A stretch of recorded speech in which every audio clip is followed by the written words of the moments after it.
નમસ્કાર દર્શક મિત્રો, દૂરદર્શન સમાચારમાં આપનું સ્વાગત છે. જોઈએ અત્યાર સુધીના સમાચાર. આખી દુનિયા જાણે ગુજરાતની અતિથિ બની હોય તેવા ભવ્ય સમારોહમાં પ્રધાનમંત્રી નરેન્દ્ર મોદીએ 13મા પ્રવાસી ભારતીય દિવસનો મહાત્મા મંદિર ખાતે મંગલ પ્રારંભ કરાવ્યો અને ગુજરાતના ઇતિહાસમાં એક નવું પ્રકરણ ઉમેરાઈ ગયું. પ્રસ્તુત છે એક અહેવાલ.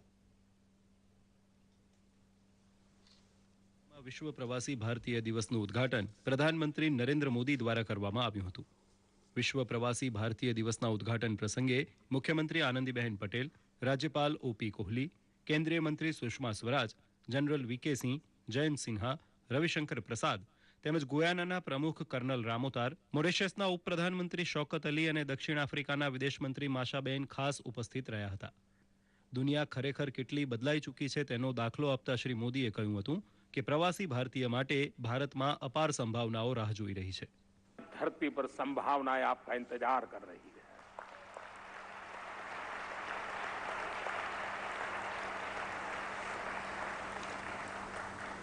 वक्त बहुत तेजी से बदल चुका है.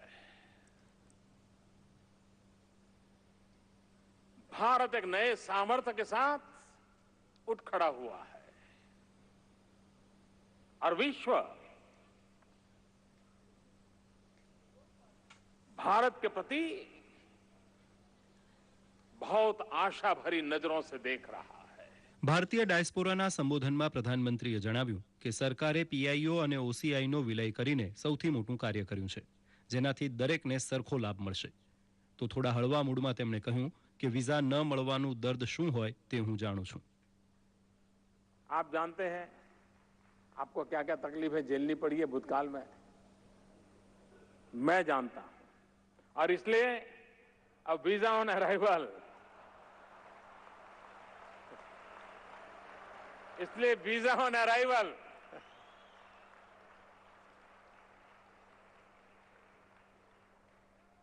आपके लिए ये सुविधा कर दी गई है. हमने कहा था PIO कार्ड होल्डर को आजीवन वीजा दिया जाएगा. वो काम हो चुका है. अब आपको एम्बेसी के चक्कर काटने की जरूरत नहीं पड़ेगी. दूसरी एक समस्या थी, वो क्यों थी वो अभी भी मेरे समझ में नहीं आता है. जो PIO कार्ड होल्डर जो थे और भारत में आकर के रहते थे तो हर सप्ताह उनको पुलिस स्टेशन जाना पड़ता था. कुछ सिखाने के लिए नहीं, हाजिरी लगानी पड़ती थी. और जब मैं ये सुनता था तो मुझे होता है ये क्यों ऐसा क्यों हो रहा है. लेकिन जब ये काम करने की जिम्मेवारी मेरी आई, ये नियम अब समाप्त कर दिया गया है. વિદેશમાં સ્થાયી થયેલા ભારતીયો સાંસ્કૃતિક મૂલ્યોનું જતન કરી રહ્યા છે તે દેશ માટે ગર્વની બાબત હોવાનું જણાવી તેમણે પ્રવાસી ભારતીય સમુદાયને સ્વચ્છતા ઝુંબેશમાં જોડાવાની અપીલ કરી હતી. सूरत जिले में कोई एक NRI अपने गांव आते थे, हर साल आते थे. जब अपने गांव आते थे 15 दिन, महीना, 2 महीना जितना भी रुकते थे, वे सुबह झाड़ू लेकर के गांव की सफाई किया करते थे. गांव की गलियों में जाते थे, कूड़ा कचरा साफ करते थे और गांव वाले उनकी बड़ी मजाक उड़ाते थे. उनको लगता था इसका स्क्रू ढीला हो गया है. सबको उनके प्रति बड़ी विचित्रता भाव रहता था. लेकिन इस बार जब वो आए, उन्होंने तो वो काम पहले से कर दिया, इस बार भी शुरू किया.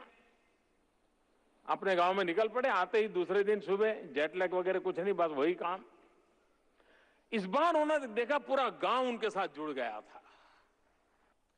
जिन मूल्यों को लेकर के वो जी रहा है, जिन सांस्कृतिक विरासत का वो प्रतिनिधित्व करता है, और उसका परिणाम है कि आज दुनिया में किसी भी देश में वहां के नागरिक को जब पता चले कि हमारे पड़ोस वाले घर में कोई भारतीय परिवार रहने के लिए आने वाला है, वो सबसे ज्यादा खुशी उसको होती है कि वाह बहुत अच्छा हो गया, हमारे बगल में भारतीय पड़ोसी रहने आया है, हमारे बच्चों के विकास में बहुत काम आएगा.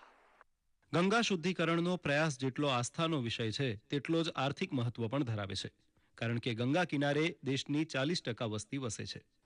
और मेरे लिए गंगा की सफाई जिस प्रकार से एनवायरमेंट का विषय है, गंगा की सफाई श्रद्धा का विषय है, गंगा की सफाई सांस्कृतिक विरासत का विषय है, उसी प्रकार से गंगा की सफाई उन 40% उस भूभाग में रहने वाले भाइयों बहनों की आर्थिक उन्नति का भी प्रतीक बन सकता है और इसलिए उस काम को हमें करना है.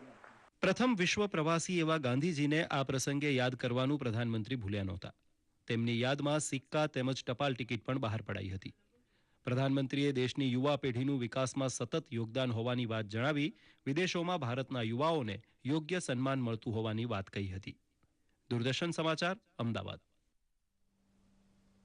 મુખ્યમંત્રી આનંદીબહેન પટેલે પ્રવાસી ભારતીય દિવસના ઉદ્ઘાટન સમારોહમાં સૌને આવકારતા જણાવ્યું હતું કે પ્રવાસી ભારતીયો ભલે ગમે ત્યાં વસતા હોય પણ માતૃભૂમિ સાથે જોડાયેલા રહે.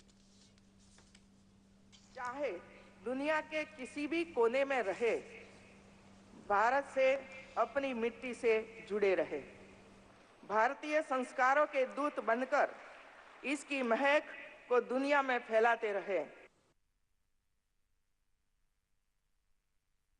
સમાચાર બુલેટિન અહીં સમાપ્ત કરીએ છીએ. નમસ્કાર.